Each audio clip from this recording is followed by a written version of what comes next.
9월 13일 하늘에서 내리는 일용할 양식 하나님의 말씀은 창세기 42장 18절에서 25절까지 말씀입니다. 사흘 만에 요셉이 그들에게 이르되 나는 하나님을 경외하노니 너희는 이같이 하여 생명을 보존하라. 너희가 확실한 자들이면 너희 형제 중 한 사람만 그 옥에 갇히게 하고 너희는 곡식을 가지고 가서 너희 집안의 굶주림을 구하고 너희 막내 아우를 내게로 데리고 오라. 그러면 너희 말이 진실함이 되고 너희가 죽지 아니하리라 하니 그들이 그대로 하니라. 그들이 서로 말하되 우리가 아우의 일로 말미암아 범죄하였도다. 그가 우리에게 애걸할 때에 그 마음의 괴로움을 보고도 듣지 아니하였으므로 이 괴로움이 우리에게 임하도다.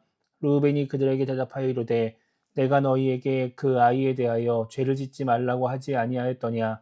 그래도 너희가 듣지 아니하였느니라. 그러므로 그의 핏값을 치르게 되었도다 하니 그들 사이에 통역을 세웠으므로 그들은 요셉이 듣는 줄을 알지 못하였더라. 요셉이 그들을 떠나가서 울고 다시 돌아와서 그들과 말하다가 그들 중에서 시므온을 끌어내어 그들 눈앞에서 결박하고 명하여 곡물을 그 그릇에 채우게 하고 각 사람의 돈은 그의 자루에 도로 넣게 하고 또 길 양식을 그들에게 주게 하니 그대로 행하였더라. 아멘.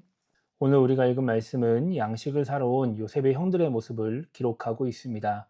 창세기 39장부터 41장까지는 애굽에 있는 요셉의 모습이 나와 있었습니다. 그리고 42장은 다시 가나안 땅에 있는 야곱의 모습을 보여줍니다. 야곱의 가정도 흉년으로 인해 먹을 것이 부족한 상황이었습니다. 그래서 야곱은 아들들에게 애굽에 가서 곡식을 사오라고 이야기합니다. 그렇게 요셉의 형들이 곡식을 사기 위해 애굽에 가서 요셉 앞에 엎드리게 되는 것입니다. 형들이 자신을 찾아오자 옛 기억이 떠오른 요셉은 형들을 적국의 정탐꾼으로 몰아가기 시작합니다.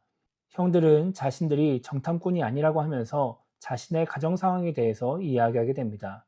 그러면서 여기서 베냐민의 존재가 밝혀지게 되는 것입니다. 그 말을 들은 요셉은 형들에게 정탐꾼이 아니라는 것을 증명하려면 그 동생을 데려오라고 말하면서 형들을 감옥에 가둬버립니다. 그리고 오늘 말씀을 보면 3일 만에 형들을 찾아간 요셉은 또 다른 제안을 합니다. 형들 중에 한 명만 감옥에 갇혀 있고 다른 형들은 곡식을 갖고 돌아갔다가 막내 동생을 데리고 오면 다 풀어주겠다는 것입니다. 그 이야기를 듣고 나서 형들은 과거를 돌아봅니다. 예전에 요셉을 팔아넘긴 죄, 살려달라는 요셉의 말을 무시했던 죄의 대가가 자신에게 임했다라고 하는 것입니다. 요셉을 죽이지 말자는 르우벤의 말을 무시한 대가, 그 핏값을 오늘 치르게 되었다. 이런 대화를 하게 됩니다. 요셉은 이 말을 듣고 눈물을 흘립니다. 요셉이 형들을 정탐꾼으로 몰았던 것은 과거에 대한 복수심 때문이었을 것입니다.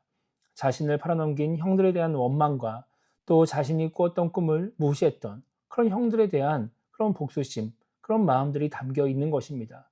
그래서 모질게 대하려고 했는데 과거를 생각하면서 후회하고 있는 형들의 모습을 보니까 요셉의 마음이 아픈 것이죠. 그렇게 요셉은 시몬을 감옥에 가두고 다른 형들에게는 곡식을 주고 또 그 속에 그들이 갖고 온 돈을 넣어서 돌려보내게 되는 것입니다. 오늘 요셉의 형들은 옛날에 요셉을 팔아넘긴 그 행동을 돌아보았습니다. 그 행동은 그 당시에는 자신들을 기쁘게 만드는 행동이었고 그렇게 심각하게 생각하지 않은 그런 행동이었습니다. 그런데 그런 행동이 지금의 어려운 상황을 만든 것이라는 생각이 드는 겁니다. 그래서 이들은 후회를 하게 되는 것이죠. 많은 사람들이 인생의 큰 꿈을 갖고 살아갑니다. 그렇게 살아가야 한다고 말하기도 합니다. 인생은 길게 봐야 된다. 나무를 보지 말고 큰 숲을 봐야 한다. 이런 말들을 많이 합니다. 이것이 좋은 말이고 필요한 말이지만 그렇게만 살다 보면 자칫 하루의 중요성을 놓치게 됩니다. 그런 사람들을 많이 보게 되는 것이죠.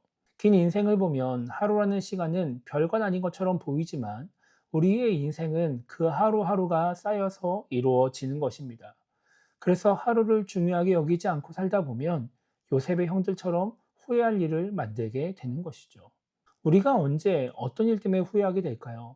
우리가 인생을 살면서 뭔가 긴 시간 동안의 착오나 혹은 잘못으로 인한 후회는 생각보다 많이 하지 않습니다. 내가 뭔가 학창 시절에 공부를 조금 더 할 걸, 이런 식의 후회는 하기는 하지만 그렇게 많이 하지 않는 것이죠.